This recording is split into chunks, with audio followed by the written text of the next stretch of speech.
Hello, it is June 23rd, 4:07 p.m. And I know I was away for a couple of, haven't posted in a while, but I was traveling, so I'm back. Um, Today I want to share something that really resonated with me. It resonated with me so deeply that every single time I watch this or I read this, I can't help but cry because it just resonates with me so deeply. And then I will proceed to explain why. This is a speech that Mayor Mamdani gave, I believe, before or after the Knicks parade. And I'm just going to read it out. The way he delivers it is absolutely powerful, and I'll link it in the description because, the edit that I specifically watched, I'll link it in the description. But I just want to read it out. If you will allow me, I want to travel back in time 8 days. Game 4. 9 minutes and 33 seconds left in the fourth quarter. The Knicks are down 20. The analytics guys, the sports betting companies, the pundits who watch from far away, they do what they do. They run the numbers, they calculate the odds, they write the Knicks off. They gave the Spurs a 99.6% chance of winning, a 99.6% chance of silencing the Garden, of another year of watching and waiting. But there's one thing the pundits just don't get about this team. They just don't get about this city. It's in the 0.4% that we go to work. It's in the 0.4% that Jalen Brunson, the same guy that so many said were too small, proves that he is not only good enough, he is the new standard of greatness. Then he goes on to talk about the rest of the team, but that's not the point. Well, they were great, but I'm skipping ahead. Most of all, it is in the 0.4% that the Knicks do what New Yorkers have always done. When we are told something is impossible, we find a way. The Knicks did not just win for New York City, they won like New York City. Now, if you know anything about me, you know that I am obsessed with New York City, okay? I have been wanting to be a part of this city since I was 15 years old. So much so that I actually have an Empire State Building tattooed on my hand. Sorry, I need a second after reading that. The one statement, or the one sentence that stood out to me most in this is the following. It is in the 0.4% that the Knicks do what New Yorkers have always done. When we are told something is impossible, we find a way. And now you know me, and you probably know what I'm about to do. What is this? This is relentless self-belief. This is staying true to your vision so deeply that no matter what, no matter how much the world is telling you you cannot do something, even if the world gave you a 0.4% chance of winning, you still win. You defy the odds. You defy the fucking odds every single time. Another edit I saw of Jalen Brunson, this was before they even won. This was before they won. And I remember sending this to my friends. It was known, it's a very well-known fact, that he would not touch the NBA championship trophy. He was in all the rooms with the trophy, for many, many times. He was in the same room as the trophy, many times. But he did not touch the trophy. And the interviewer asked him, why didn't you touch the trophy? You've been in so many rooms with it, why haven't you touched it? And he looks at her and he says, how do you know that? And she's like, I have my ways. And he just smiled and says, no comment. No comment. I'll tell you why. I know a spiritual baddie when I see one, okay? Jalen Brunson is a spiritual baddie. The thing is, when you want to be great, okay, when your goal is greatness, period. When your goal is to succeed, when your goal is greatness, you have to be a spiritual baddie, because it's not luck. It's not luck. It's the relentless power of self-belief. Okay? So the reason why he didn't, in my humble opinion, touch that trophy before he won was because this man has visualized winning in his head so many times in a specific setting, in a specific environment, which was winning the NBA Finals and winning it, that he just refused to even touch it.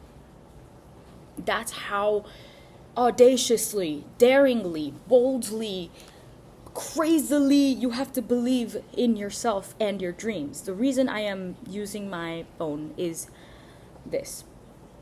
You need to be so loudly, boldly, confidently, audaciously, authentically, daringly, madly, insanely, crazily, ferociously, grittily in belief of yourself and your motherfucking dreams that people look at you like you're insane.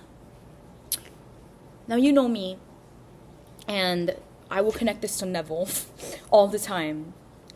Even he says that some people, like, you literally have to go mad to your dream. You have to go a little mad to your vision. You have to abandon yourself completely to the end of what you want. Even if that means that the entire world is telling you that you only have a 0.4 chance percent of winning. Now, I fell asleep at halftime because I was unfortunately one of the many people who thought that they're gonna lose. Because the odds were fucking 0.4%. Who even comes back from that? And I saw it the next day, the highlights. Oh my Lord, like, it was crazy. It was crazy the way they won. I remember, I think it was like 9 seconds spare, 9 seconds left, and the Spurs were leading like 104, yes, 104, no, 105, and the Knicks were 104, or I could be wrong, whatever. But something like that. The Spurs were leading by a point. And then they scored that point, and then they were 106, 107. Yeah, correct. The Spurs were leading 106, and the Knicks were 105. And then they scored that crazy point with a second left. With a fucking second left in the game. 1.3 seconds, if I'm not mistaken. And they led it. They won the game. It was insane. All of this to say, you need to be, I'm not going to use the word delusional, because I don't think at any point did the Knicks deny reality and say that they're winning when they weren't. It's in their head.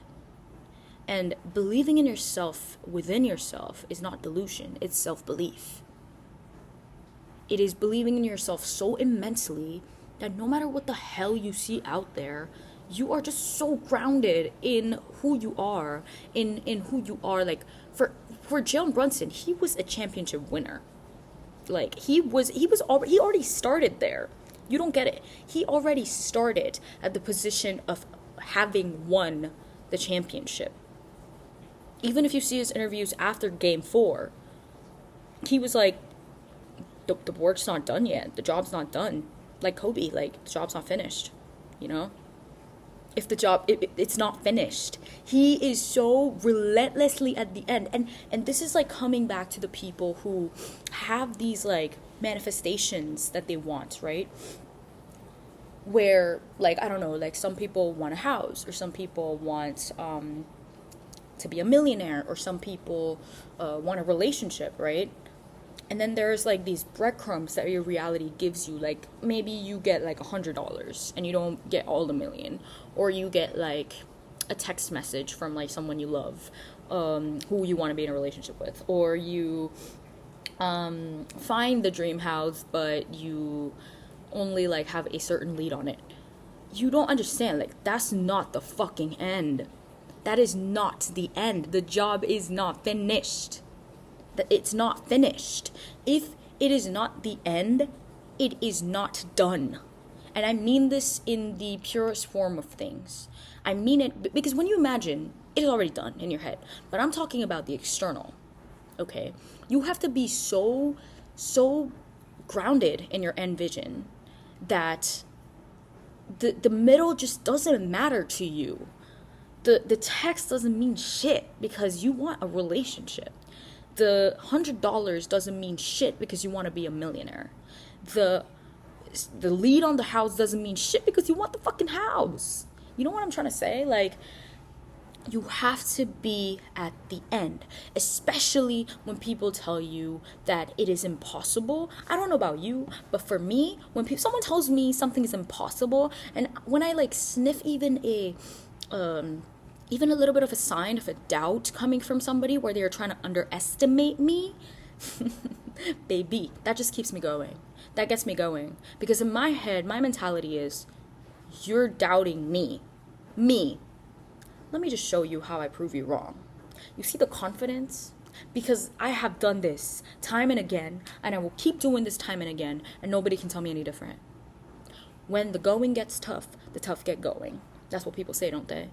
So I just wanted to come here and say, if you have any sort of goal, if you have any sort of dream, if you are feeling lost and down and like, tired about like the circumstances or whatever's going outside, I need you to ground yourself in who you are, not in who they are, or not what the circumstances are, in who you are. Who have you decided you are? If I have decided I am a winner and I always win, then that is it. I don't care about anything else. You see that fucking confidence? Because I am confident, okay? And you should be too, because we have one life.